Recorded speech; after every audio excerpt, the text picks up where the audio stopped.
welcome to my YouTube channel, and today let's discuss about some important points of Bohr's model. So last lecture में हमने Bohr model के postulates discuss करे थे कि जिसमें बताया मैंने कि बोहर जो है उसने स्ट्रक्चर ऑफ एटम को कैसे एक्सप्लेन करा, ठीक है। एंड आज जो हम डिस्कस करने वाले हैं कि इसके बोहर मॉडल में कुछ स्पेशल चीज़ें क्या थी या इसके एडवांटेजेस एंड लिमिटेशन, तो ये सब कवर करने वाले हैं, ठीक है। तो सबसे पहले मैं स्टार्ट कर रही हूँ बेटा with the key points of Bohr model of an atom, ठीक है। तो अगर सबसे हम मतलब अच्छे पॉइंट्स की बात करें जो बोहर ने बहुत अच्छा एक्सप्लेनेशन दिया था, सो उसमें आ जाता है फर्स्ट पॉइंट आपका क्वांटाइजेशन ऑफ एनर्जी। तो फर्स्ट चीज जो है that is quantization of energy, ठीक है। बोहर ने अपने एक पोस्टुलेट में बताया था कि इलेक्ट्रॉन जब तक अपने ऑर्बिट में रिवॉल्व करेगा तब तक तो उसकी एनर्जी कभी चेंज नहीं हो सकती है, ठीक है। ना तो वो एनर्जी गेन करेगा ना लूज करेगा, लेकिन जैसे ही वो अपने से किसी हायर या लोअर ऑर्बिट में शिफ्ट होता है तो ये तभी पॉसिबल हो सकता है अगर वो एनर्जी को गेन करे या फिर लूज करे। तो जब भी कोई ऐसी सिचुएशन आती है तो फिर ही वो एनर्जी लूज गेन कर सकता है, अदरवाइज तो कोई पॉसिबिलिटी नहीं है। लेकिन क्वांटाइजेशन ऑफ एनर्जी को लेकर उसने क्या बताया था कि अगर इलेक्ट्रॉन इस पर्टिकुलर ऑर्बिट में एग्जिस्ट कर रहा है तो उसकी एनर्जी कितनी होगी, उसने कैलकुलेट करके भी बताया था -1312/n², यानी यहाँ पे 1² आ जाएगा और नेक्स्ट वाले की एनर्जी कितनी हो जाएगी, सेकेंड वाले की -1312/n², ठीक है। तो हर एक ऑर्बिट की अपनी एक पर्टिकुलर एनर्जी है, तो इलेक्ट्रॉन जिस ऑर्बिट में होगा उसकी भी उतनी ही एनर्जी की वैल्यू एग्जिस्ट करेगी, उससे कम ज़्यादा कोई भी वैल्यू जो है वो एग्जिस्ट नहीं कर सकती। एक सर्टेन वैल्यू ही इलेक्ट्रॉन की होगी and that particular discrete value is responsible for the quantization of energy, ठीक है। अब इसके लिए एग्जाम्पल में मैं आपको बता देती हूँ, जैसे हम लोग थ्रू अ टैक्सी ट्रेवल करते हैं कहीं पे, ठीक है। तो हमारा जो फेयर होता है वो किलोमीटर्स के अकॉर्डिंगली कैलकुलेट होता है ना। सपोज टैक्सी में मीटर लगा हुआ है तो वहाँ पे जो आपका फेयर कैलकुलेट होगा वो किलोमीटर्स के अकॉर्डिंग होगा। अब सपोज 1 किलोमीटर के लिए आपको 10 रुपीज़ पेमेंट करना पड़ता है, ठीक है। आपने ट्रेवल किया 2.7 किलोमीटर, तो आपके जो पैसे होंगे वो रुपीज़ में ही बनाएगा। वो 2.7 किलोमीटर को अप्रॉक्सीमेटली क्या ले लेगा, 3 किलोमीटर, और 3 किलोमीटर के अकॉर्डिंग 30 रुपीज़ बना देगा, ठीक है। तो अगर ऐसा मीटर लगा हुआ है दैट मीन्स कि आपका जो मीटर था उसकी सेटिंग किस अकॉर्डिंग करी हुई है कि डिस्क्रीट सेटिंग, कि वो 10 के स्टेप्स में मूव करता है, 10 उसके बाद में 20 उसके बाद में 30, बीच में कोई भी वैल्यू जितनी भी आएंगी वो एक्वायर नहीं कर सकते। सिमिलरली अगर फर्स्ट की एनर्जी 100 है, दूसरे की 200 है, तो 100 और 200 के बीच में चाहे जितनी मर्जी वैल्यूज एग्जिस्ट करें, इलेक्ट्रॉन की वो पर्टिकुलर एनर्जी कभी भी नहीं हो सकती है। उसकी वैल्यू या तो 100 होगी, उसके बाद में सीधा क्या होगी, 200 होगी। सो इट मीन्स इलेक्ट्रॉन की अपनी एक डिस्क्रीट वैल्यू होती है और जिसको हम लोग बोलते हैं कि energy of the electron is quantized. Electron कोई भी अपनी मर्जी से कोई भी आर्बिट्रेरी वैल्यू जो है एनर्जी की नहीं ले सकता है। क्लियर। तो एक तो ये पॉइंट इसका मेन था। अब दूसरी बात, जो दूसरा इसका मेन पॉइंट था that was energy is negative, ठीक है। अभी बोहर ने जो बेटा यहाँ पे एक्सप्लेनेशन दिया था रिगार्डिंग एनर्जी, तो उसने एनर्जी के लिए एक एक्सप्रेशन दिया था जिसको सॉल्व करके हमारे पास वैल्यू कुछ ऐसी आती थी, -1312/n² किलो जाउल पर मोल। तो बोहर ने कहा था कि इस एक्सप्रेशन में अलग अलग ऑर्बिट के लिए n की वैल्यू आप फिल करते जाओ और आपके पास जो है एनर्जी हर एक ऑर्बिट की आ जाएगी। नाउ क्वेश्चन यहाँ पे ये अराइज होता है कि उसने नेगेटिव साइन क्यों असाइन करा। ऑर्बिट्स की जो एनर्जी है यानी ऑर्बिट्स में जो इलेक्ट्रॉन्स हैं उनकी जो पर्टिकुलर एनर्जी है वो नेगेटिव क्यों है। तो रीज़न ये है, आप ऐसे सपोज कर सकते हो कि सपोज यहाँ पे न्यूक्लियस है और अभी इलेक्ट्रॉन जो है वो अपने ऑर्बिट में नहीं आ रखा, ठीक है। मान लो इलेक्ट्रॉन कहीं फार अपार्ट पड़ा हुआ है। जब इलेक्ट्रॉन इन्फानाइट डिस्टेंस पे होगा, इन्फिनिटी डिस्टेंस है, जब इलेक्ट्रॉन इनफाइनाइट डिस्टेंस पे होगा तो न्यूक्लियस और इलेक्ट्रॉन के बीच में कोई फोर्स ऑफ अट्रैक्शन, रिपल्शन कुछ नहीं है, ठीक है। तो उस टाइम हम कंसिडर कर सकते हैं कि उस टाइम पे इलेक्ट्रॉन की जो एनर्जी है वो कितनी है, 0, ठीक है, जब वो इनफाइनाइट डिस्टेंस पे पड़ा है। लेकिन जैसे ही हम इलेक्ट्रॉन को न्यूक्लियस के नियर बाय लाना स्टार्ट करते हैं धीरे धीरे, तो न्यूक्लियस क्या करेगा, उसको अट्रैक्ट करना स्टार्ट करेगा। और जैसे ही उसको अट्रैक्ट करेगा, अट्रैक्शन की वजह से हमेशा बच्चे क्या होती है, एनर्जी जो है वो रिलीज होती है, ठीक है। तो इसका मतलब इलेक्ट्रॉन क्या करेगा, जब न्यूक्लियस उसको अपनी तरफ अट्रैक्ट करेगा तो इलेक्ट्रॉन जो है वो अपनी एनर्जी लूज करता जाएगा, और लूज करने के बाद एनर्जी डेफिनेटली उसकी खुद की एनर्जी कम होती जाएगी, लेकिन इलेक्ट्रॉन की एनर्जी तो ऑलरेडी 0 थी, इससे कम क्या होगी, तो इसका मतलब वो किस में जाएगा, नेगेटिव में जाएगा। क्लियर। तो इसीलिए इनफाइनाइट डिस्टेंस पे हम उसकी एनर्जी 0 एज्यूम करते हैं, तो फोर्स ऑफ अट्रैक्शन के कारण वो एनर्जी रिलीज करना स्टार्ट करता है, जिसके कारण उसकी एनर्जी नेगेटिव में आना स्टार्ट हो जाती है। और जैसे जैसे पास में आता जाएगा, मोर नेगेटिव जो एनर्जी है वो उसकी होती जाएगी, ठीक है। तो इसका मतलब हम ये समझ सकते हैं कि हमारे पास जो फर्स्ट ऑर्बिट है उसकी जो एनर्जी है वो मोर नेगेटिव होगी, और जो सेकेंड ऑर्बिट है उसकी एनर्जी क्या होगी, लेस नेगेटिव, ठीक है। लेकिन लेस नेगेटिव का मतलब क्या होता है, लेस नेगेटिव नंबर क्या होता है, हमेशा ज़्यादा होता है। तो हम लोग कह सकते हैं कि as we move from orbit 1 to 2 to 3 up to so on, किसी भी ऑर्बिट में जाते हैं तो एनर्जी कॉन्टिन्यूसली क्या करती है, इंक्रीज करती है, ठीक है। As we move away from the nucleus, जैसे हम न्यूक्लियस से दूर जाना स्टार्ट करते हैं, फर्स्ट ऑर्बिट में, सेकंड में, थर्ड में, up to so on, energy continuously क्या करेगी, इंक्रीज करेगी, या फिर हम लोग कहते हैं कि लेस नेगेटिव होती जाती है। और नेगेटिव का क्या रीजन है, ये इंपॉर्टेंट क्वेश्चन आपके लिए बन सकता है, तो ध्यान में रखना कि एनर्जी नेगेटिव हमने कंसिडर क्यों करी है। होप आई एम क्लियर, ठीक है। तो ये तो थे कुछ इंपॉर्टेंट पॉइंट्स बोहर मॉडल के, ठीक है। अब इंपॉर्टेंट पॉइंट्स में भी आता है, और एक हम लोग ये भी कह लें कि इसकी एडवांटेज में भी आ जाता है कि बोहर ने स्पेक्ट्रम एक्सप्लेन किया था, जो बहुत बड़ी बात है, ठीक है। तो अब हम डिस्कस कर लेते हैं इसकी एडवांटेजेस, बोहर मॉडल ने हमें कैसे हेल्प किया, ठीक है, स्ट्रक्चर ऑफ एटम को एक्सप्लेन करने के लिए। तो सबसे पहली बात, स्टेबिलिटी ऑफ एटम, ये किसकी लिमिटेशन थी, ये लिमिटेशन थी रदरफोर्ड मॉडल की। रदरफोर्ड मॉडल में क्या था कि अगर इलेक्ट्रॉन जो है वो न्यूक्लियस के अबाउट रिवॉल्व कर रहा है तो कॉन्टिन्यूसली फोर्स ऑफ अट्रैक्शन के कारण वो तो क्लोज आता जाएगा, और क्लोज अपीयर होके मतलब अपनी एनर्जी रिलीज करता जाएगा और न्यूक्लियस के पास आता जाएगा। इन द एंड वो न्यूक्लियस के में बिल्कुल कोलैप्स कर जाएगा, ठीक है। और इलेक्ट्रॉन की एटम की जो स्टेबिलिटी है वो तो उसी टाइम खत्म हो गई, ठीक है। लेकिन बोहर का जो कॉन्सेप्ट था ऑर्बिट्स का, उसने ये स्टेबिलिटी को एक्सप्लेन कर दिया। अब बोहर की कॉन्सेप्ट के अकॉर्डिंग क्या है, बोहर की कॉन्सेप्ट के अकॉर्डिंग जो इलेक्ट्रॉन्स हैं वो न्यूक्लियस के बाहर कुछ फिक्स्ड पाथ बने हुए हैं सर्कुलर, उसी में रिवॉल्व करते हैं, उससे अंदर बाहर कहीं नहीं जाएंगे। और अगर ऐसा होता है तो इलेक्ट्रॉन का कॉन्टिन्यूसली ना तो वो एनर्जी रिलीज कर सकता है, ये तो कॉन्सेप्ट उसने बताया नहीं। उसने कहा था कि जब तक इलेक्ट्रॉन इस पर्टिकुलर ऑर्बिट में है वो अपनी एनर्जी रिलीज नहीं करेगा, उसकी एनर्जी फिक्स्ड रहती है, नाइदर गेन नॉर लूज, ठीक है। तो इसका मतलब अगर वो एनर्जी रिलीज ही नहीं करेगा तो उसका न्यूक्लियस के टुवर्ड्स ना तो वो मूव करेगा, एज इट इज अपने ऑर्बिट में रिवॉल्व करता रहेगा, और इन द एंड वो न्यूक्लियस में ना तो कोलैप्स करेगा, ना स्टेबिलिटी डिस्टर्ब होगी, ठीक है। तो उसने कहा कि इलेक्ट्रॉन जो है वो कॉन्टिन्यूसली एनर्जी रिलीज करता नहीं है क्योंकि उसकी एनर्जी ऑलरेडी क्वांटाइज्ड है, ठीक है। तो स्टेबिलिटी ऑफ एटम तो उसने एक्सप्लेन कर दिया, ओके। देन उसके बाद में क्या एक्सप्लेन करा, मेजर जो हमारे पास टर्म हमने पढ़ी थी, हाइड्रोजन स्पेक्ट्रम,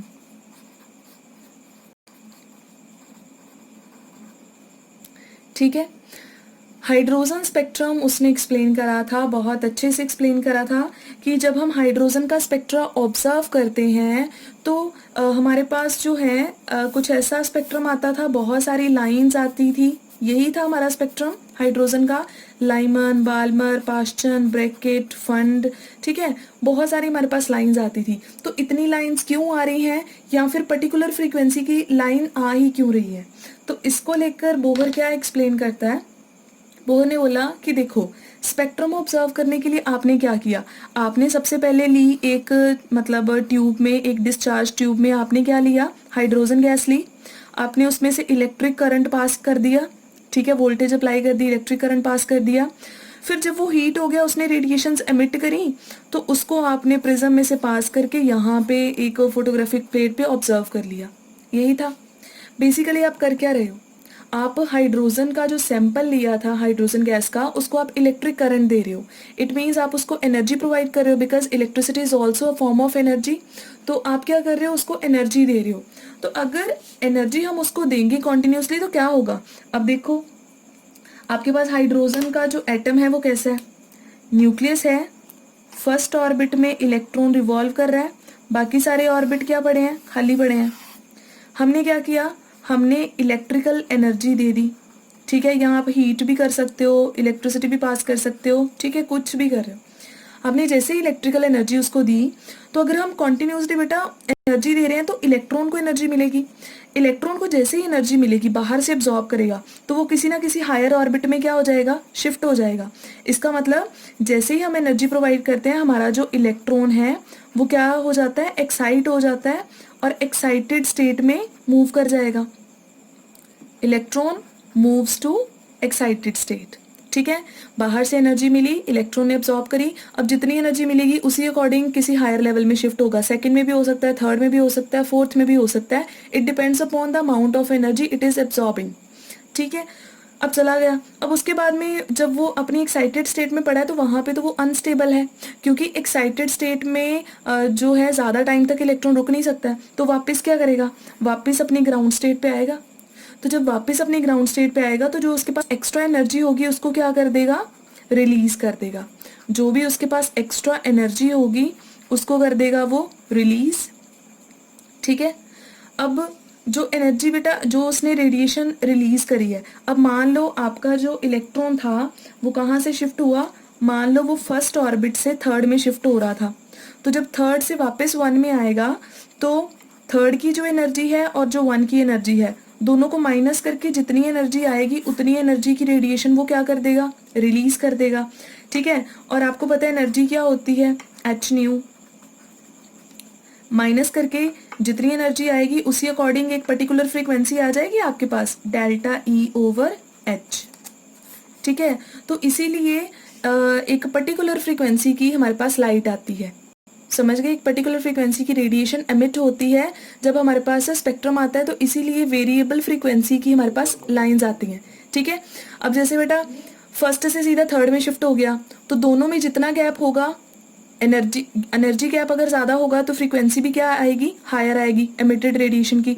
लेकिन अगर सपोज वो फर्स्ट से सीधा फिफ्थ लेवल में चला जाता है, तो फर्स्ट और फिफ्थ में एनर्जी गैप काफ़ी ज़्यादा होगा, तो एक्स्ट्रा एनर्जी भी काफ़ी ज़्यादा होगी और फ्रीक्वेंसी भी क्या आएगी, हायर आएगी। तो जिस लेवल में शिफ्ट होता है और जिस लेवल से वापस वो आ रहा होता है, उस पर डिपेंड करता है कि कितनी फ्रीक्वेंसी की जो लाइट है वो एमिट होगी, कितनी फ्रीक्वेंसी की रेडिएशन आएगी। क्लियर हो गया। तो इतना तो इसने बता दिया कि डिफरेंट डिफरेंट फ्रीक्वेंसी की लाइंस हमारे पास क्यों आ रही हैं, ठीक है। अब क्वेश्चन नेक्स्ट क्या था, हाइड्रोजन स्पेक्ट्रम का क्वेश्चन ये था, व्हाट अबाउट लाइन स्पेक्ट्रम। अच्छा, ये तो हमने मान लिया कि हाइड्रोजन का इलेक्ट्रॉन है, एक्साइट होके कहीं चला गया, वापस आया, जब वापस आया तो उसने एक्स्ट्रा एनर्जी को रिलीज कर दिया, जिसके कारण एक पर्टिकुलर फ्रीक्वेंसी की हमारे पास लाइन आ गई। लेकिन इलेक्ट्रॉन तो हाइड्रोजन के पास एक ही है, और अगर एक इलेक्ट्रॉन है तो लाइन भी एक नहीं आनी चाहिए। हमारे पास तो बहुत सारी लाइंस आ रही हैं, लाइमर आ रही है, फिर बार्मर आ रही है, फिर पास्चन आ रही है, एटसेट्रा, ये सब चलता जा रहा है। So what is the reason behind, बहुत सारी लाइंस आ रही हैं, number of lines, why, this is the question, ठीक है। तो इतनी सारी लाइंस क्यों आ रही हैं, तो इसके लिए एक्सप्लेनेशन क्या दिया गया, इसके लिए एक्सप्लेनेशन दिया गया कि देखो, जब आप हाइड्रोजन गैस का सैंपल ले रहे हो, ठीक है, एंड आप उसको हीट कर रहे हो, तो आप इतना बताओ कि जब आपने हाइड्रोजन गैस का सैंपल लिया था और उसको आपने उसमें से करंट पास करा था, तो क्या उसमें एक ही हाइड्रोजन एटम था, डेफिनेटली नो। एक हाइड्रोजन मॉलिक्यूल में भी दो हाइड्रोजन एटम होते हैं, और इतना सारा सैंपल है, इतनी सारी गैस है, तो उसमें तो बहुत सारे हाइड्रोजन होंगे। और इसका मतलब हमारे सैंपल में क्या है, हमारे सैंपल में बहुत सारे हाइड्रोजन हैं, और इतने हाइड्रोजन एटम्स हैं तो उसमें इलेक्ट्रॉन्स भी क्या होंगे, बहुत सारे, ठीक है। तो हमने जैसे ही करंट पास किया तो हर एक इलेक्ट्रॉन एक्साइट होगा, ठीक है, हर एक इलेक्ट्रॉन को एनर्जी मिलेगी, हर एक एक्साइट होगा, लेकिन हर एक को एनर्जी सेम नहीं मिलेगी। ठीक है, किसी को ज़्यादा अमाउंट ऑफ एनर्जी मिल जाएगी, किसी को कम।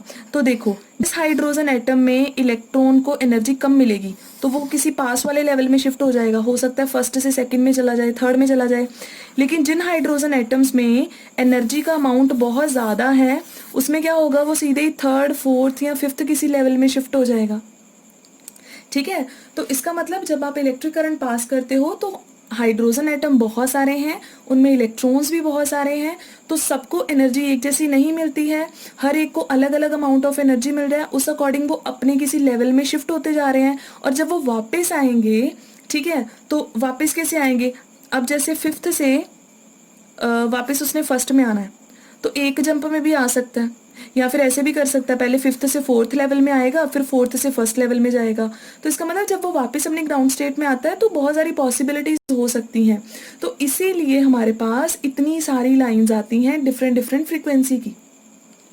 ठीक है, तो ये एक्सप्लेन कर दिया। फिर इसका मतलब जब लाइमन सीरीज आएगी, उसका मतलब क्या है, जब आपका इलेक्ट्रॉन, यहाँ पे मैं बता रही हूँ, ये आपका फर्स्ट लेवल है, जब आपका इलेक्ट्रॉन किसी भी हायर लेवल से 2 पे 1 पे आता है, या 3 से 1 पे आता है, या 4 से 1 पे आता है, या 5 से 1 पे आता है। ठीक है, अगर आपका इलेक्ट्रॉन किसी भी हायर लेवल से फर्स्ट लेवल में शिफ्ट हो रहा है, तब जितनी भी लाइंस आएंगी फ्रीक्वेंसी की, वो सारी किस में आएंगी, लाइमन में।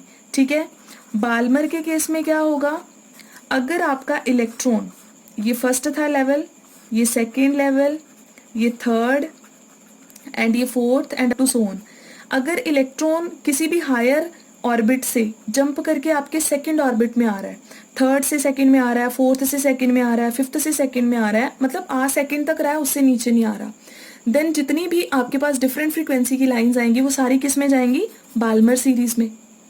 ठीक है, तो याद है रेडबर्ग ने फॉर्मूला दिया था, तो वो फॉर्मूला इसी बेसिस पे था कि अगर किसी हायर लेवल से फर्स्ट लेवल में इलेक्ट्रॉन आएगा तो लाइमन सीरीज, अगर सेकंड लेवल में आएगा तो बाल्मर सीरीज, थर्ड में आएगा Paschen, then Brackett, then Pfund. ठीक है, तो इस अकॉर्डिंग जो बोहर है उसने बहुत अच्छे से एक्सप्लेन करा कि स्पेक्ट्रम कैसा आता है, क्यों आता है, लाइंस क्यों आती हैं, और हाइड्रोजन के केस में इतनी सारी लाइंस क्यों आ रही है। ठीक है जी, होप इतना क्लियर हो गया होगा। सो ये तो था कि बोहर ने क्या क्या चीज़ें एक्सप्लेन करी। अब उसके बाद में ये मैंने सेकंड आपको एडवांटेज बता दी, एक और बहुत इसकी अच्छी एडवांटेज बताती हूँ, थर्ड वन, जो रिडबर्ग फॉर्मूला था। ठीक है, रिडबर्ग फॉर्मूला जो हमारे पास ये था कि जो हमारे पास वेव नंबर होता है, that is Rydberg constant 1/n1 square minus 1/n2 square, ऐसे करके दिया था फॉर्मूला रिडबर्ग ने।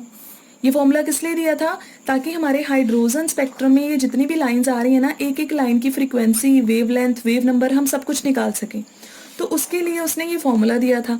अब जो बोहर है, बोहर ने कहा कि मैं अपने पोस्टुलेट के बेसिस पे इस फॉर्मूला को डिराइव कर सकता हूँ। तो आपको क्वेश्चन आ सकता है कि how Bohr derived the Rydberg formula, ठीक है, फ्रॉम इट्स ओन पोस्टुलेट्स। तो डिराइव कर लेते हैं, ये कैसे डिराइव हुआ। ठीक है, अब यहाँ पे हम सिचुएशन कंसिडर कर लेते हैं कि हमारे पास ना एक ऑर्बिट है, ये वाला n इज इक्वल्स टू 1, और नेक्स्ट वाला ऑर्बिट है n इज इक्वल्स टू 2। ठीक है, सपोज हमारा इलेक्ट्रॉन सेकंड ऑर्बिट से फर्स्ट ऑर्बिट में आ रहा है, शिफ्ट हो रहा है, तो वो एक रेडिएशन एमिट करेगा जिसकी फ्रीक्वेंसी हम इस फॉर्मूला से कैलकुलेट कर सकते हैं। अब बोहर ने कैसे बताया, हम कैसे फाइंड कर सकते हैं। बोहर ने कहा कि देखो, मैंने एनर्जी का फॉर्मूला आपको ऑलरेडी बता दिया है, दैट अगर हम कुछ टर्मिनोलॉजीज में देखें तो कुछ ऐसा फॉर्मूला आता है, ठीक है, जिसमें ये सारी टर्म्स कांस्टेंट है n को छोड़कर, ये पाई, ये मास, ये चार्ज ऑफ इलेक्ट्रॉन और ये प्लैंक्स कांस्टेंट। तो अगर हम सबकी वैल्यूज को फिल करते हैं तो सेम वही वैल्यू आती है जो रिडबर्ग कांस्टेंट की आती है। तो इसका मतलब मैं अपनी एनर्जी वाली इक्वेशन को ऐसे करके लिख सकता हूँ। ठीक है जी, इतना हो गया। ओके, देन आफ्टर दैट उसने कहा कि देखो, अभी जो इलेक्ट्रॉन है वो कहाँ से शिफ्ट हो रहा है, वो सेकंड से फर्स्ट में आ रहा है, तो हमने निकालनी है एनर्जी। एनर्जी क्या आएगी, energy of second orbit minus energy of first orbit. Second orbit की एनर्जी कितनी है, n2 और फर्स्ट ऑर्बिट की एनर्जी कितनी है, एक माइनस ऑलरेडी था, ठीक है, n1 अब यहाँ पे माइनस RH n2 का स्क्वायर और माइनस माइनस प्लस हो जाएगा RH n1 RH is the Rydberg constant, ठीक है। तो यहाँ से हम अगर RH को कॉमन निकालते हैं तो हमारे पास 1/n1 माइनस 1/n2 का जो है रिलेशन आ जाएगा, ठीक है। तो ये हमारे पास रिलेशन आ जाता है फॉर द रेडबर्ग कांस्टेंट, ठीक है। और ये एग्जैक्टली रिलेशन हमारा न्यू बार के लिए आता है बिकॉज हमारे पास जो एनर्जी होती है दैट इज hc/λ, जिसको आप लिख सकते हो hc न्यू बार। ये hc जो है वो यहाँ चला जाएगा डिवीजन में और इसको सॉल्व करके हमारा रेडबर्ग कांस्टेंट आएगा, ठीक है। तो ये यहाँ से हो गया कि फिलहाल इसने इस कांस्टेंट को कुछ भी अज्यूम कर लिया था, उसके बाद में जब डिवाइड करेंगे तो हमारी रेडबर्ग की इक्वल ही वैल्यू आती है, ठीक है। तो इसने कहा कि रेडबर्ग ने जो फॉर्मूला बनाया था वो यहाँ इस पोस्टुलेट से डिराइव हो सकता है, ठीक है। सिंपल आपको दोनों लेवल्स की एनर्जी पता होनी चाहिए, माइनस करके एनर्जी डिफरेंस पता चल जाएगा और उस अकॉर्डिंग आप फ्रीक्वेंसी, वेव नंबर, वेवलेंथ कुछ भी कैलकुलेट जो है वो कर सकते हो, ठीक है जी। तो ये तो हो गया हमारा कि बोहर की जो भी मतलब हम लोग कह दें कि एडवांटेजेस थी या उसके मॉडल के बेनिफिट्स थे हमें, ठीक है। अब फटाफट से हम कवर कर लेते हैं लिमिटेशंस को, देन फिनिश करते हैं, ठीक है। लिमिटेशन में सबसे पहले आएगा multi electron spectrum, multi electron जो आपके पास एलिमेंट्स हैं उनका स्पेक्ट्रम। अब आपको पता है कि स्पेक्ट्रम एक्सप्लेन तो करा बोहर ने लेकिन सिर्फ हाइड्रोजन का करा, और जो बाकी सारे एलिमेंट्स हैं उनके पास तो बहुत सारे इलेक्ट्रॉन्स होते हैं और उनका जो स्पेक्ट्रम आएगा वो बहुत कॉम्प्लेक्स आएगा। तो उसके पीछे क्या रीजंस हैं, तो मल्टी इलेक्ट्रॉन एलिमेंट्स जितने भी हैं उनका स्पेक्ट्रम एक्सप्लेन नहीं कर सकता, हाइड्रोजन को छोड़ के किसी का भी नहीं करा, ठीक है। एक तो ये लिमिटेशन आ गई। उसके बाद में सेकंड आपके पास आ जाएगी फाइन स्पेक्ट्रम ऑफ हाइड्रोजन। अच्छा, बोहर ने अभी एक्सप्लेन करा है कि हाइड्रोजन के स्पेक्ट्रम में कैसे Lyman, Balmer, Paschen, Brackett and Pfund, है ना, ये सीरीज बनती है, ये तो इसने बता दिया, ठीक है। तो लेकिन एक सिंगल लाइन की फ्रीक्वेंसी कितनी आएगी, किस फॉर्मूला से आएगी, सारा एक्सप्लेन कर दिया। लेकिन जब हमने इसको ऑब्जर्व करा हाइड्रोजन के स्पेक्ट्रम को एक अच्छी रिजॉल्विंग पावर वाले स्पेक्ट्रोस्कोप से ऑब्जर्व करा तो हमने देखा कि लाइमन की जो एक सिंगल लाइन है ना वो भी कितनी लाइंस में स्प्लिट हो रही है, ठीक है। ये जितनी भी हमने लाइंस पढ़ी है ना सिंगल, वो एक लाइन भी आगे फर्दर 2-3 लाइंस में स्प्लिट हो रखी है। तो ये स्प्लिटिंग क्यों हो रखी है, इसको हम लोग बोलते हैं फाइन स्पेक्ट्रम। मतलब हमने बहुत केयरफुली विद मतलब बहुत ज़्यादा टेक्निक के साथ high resolving power spectroscope use करके ऑब्जर्व करा तो देखा कि यहाँ पे एक लाइन नहीं है जो बोहर ने एक्सप्लेन करी है, वो फर्दर 2-3 लाइंस में स्प्लिट हो रखी है, जिसको हम फाइन स्पेक्ट्रम कहते हैं। So what is the reason behind it, again he was unable to explain, ठीक है। देन एक चीज़ ऑब्जर्व और करी कि जब हम किसी भी एलिमेंट के स्पेक्ट्रम को इन मैग्नेटिक फील्ड ऑब्जर्व करते हैं, ठीक है, या फिर हम किसी के स्पेक्ट्रम को इन इलेक्ट्रिक फील्ड ऑब्जर्व करते हैं, तब भी क्या हो जाता है, तब भी स्प्लिटिंग आती है।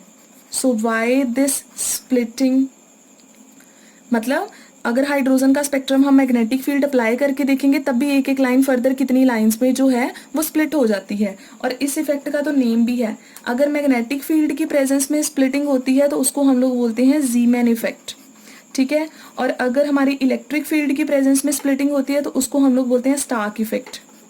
और ये इफेक्ट क्यों ऑब्जर्व हो रहे हैं in the presence of magnetic और electric field, again he was unable to explain, ठीक है जी। उसके बाद में अगेन लिमिटेशन, एक तो बेटा उसने 2D मॉडल एक्सप्लेन किया था, he was unable to explain 3D model. उसने कहा कि जो इलेक्ट्रॉन्स हैं वो सर्कुलर पाथ में मूव करते हैं। Circle is a 2 dimensional body ना, लेकिन एटम तो आपके पास 3 डायमेंशनल बॉडी है। तो 3 डायमेंशनल अगर हम अज्यूम करते हैं, इमेजिन करते हैं, तो उसमें इलेक्ट्रॉन्स का मूवमेंट कैसा है, ठीक है। तो उसने एक फ्लैट मॉडल एक्सप्लेन किया था, उसने 3D मॉडल एक्सप्लेन नहीं करा एटम का। So again it was his limitation, ठीक है। और कोई लिमिटेशन, अच्छा और लिमिटेशन ये है कि इसके बाद में ना आपके पास हम दो टॉपिक करेंगे, एक डी ब्रॉगलीज, ठीक है, और एक हम करेंगे हाइजेनबर्ग अनसर्टेनिटी प्रिंसिपल। ये दो प्रिंसिपल थे जो उस टाइम पे आए थे, and regarding the nature of electron. तो दोनों को बोहर मॉडल एक्सप्लेन ही नहीं कर पाया कि डी ब्रॉगली का जो कॉन्सेप्ट है वो इस मॉडल के बेसिस पे एक्सप्लेन नहीं हो सका। जैसे हाइड्रोजन का स्पेक्ट्रम रदरफोर्ड के मॉडल के बेसिस पे नहीं एक्सप्लेन हो सका ना, सिमिलरली डी ब्रॉगली का concept and Heisenberg uncertainty principle, ये दोनों भी बोहर मॉडल के बेसिस पे एक्सप्लेन नहीं हो सके थे, तो इसीलिए इसको छोड़कर एक नया मॉडल दिया गया था। ठीक है, तो ये भी हम किस में कवर करेंगे, ये भी हम बोहर के लिमिटेशंस में कवर करेंगे। इतनी लिमिटेशंस काफ़ी हैं आई थिंक, ठीक है। और इसके अलावा अगर एक और मैं आपको बता दूं तो बोहर ने ये भी बोला था कि जो हमारे पास एंगुलर मोमेंटम है वो भी क्वांटाइज्ड होता है, वो भी NH/2π होता है हमेशा। तो इसके पीछे रीज़न क्या है, किस बेसिस पे उसने बता दिया कि एंगुलर मोमेंटम हमेशा क्वांटाइज्ड होता है, ठीक है। इसके पास उसके पास कोई भी रीज़न नहीं था कि मैंने ये पोस्टुलेट दिया क्यों है, ठीक है जी। तो ये कुछ आपके पास लिमिटेशंस हो गई। Then I think this much is sufficient, ठीक है। अब आपने एक काम करना है खुद से, आपने बोहर मॉडल के बेसिस पे आयोनाइजेशन एनर्जी जो है वो कैलकुलेट करनी है, ठीक है। Ionisation energy of electron. Ionisation energy क्या होती है, अगर इलेक्ट्रॉन को एटम से रिमूव करना है, एटम से बिल्कुल बाहर निकालना है, तो कितनी एनर्जी लगेगी। तो मैं आपको बोल रही हूँ, you have to calculate the ionisation energy of electron of hydrogen. Hydrogen का इलेक्ट्रॉन फर्स्ट ऑर्बिट में पड़ा होता है, आपने उसको बिल्कुल बाहर निकालना है एटम से, तो कितनी एनर्जी आपको लगानी पड़ेगी निकालने के लिए, that will be ionisation energy, and that you have to calculate on the basis of Bohr's model. अब ये क्वेश्चन करके आपने दिखाना है, ठीक है जी। तो फिर ख़त्म करते हैं आज के लेक्चर को। That's all from my side, thank you, bye bye.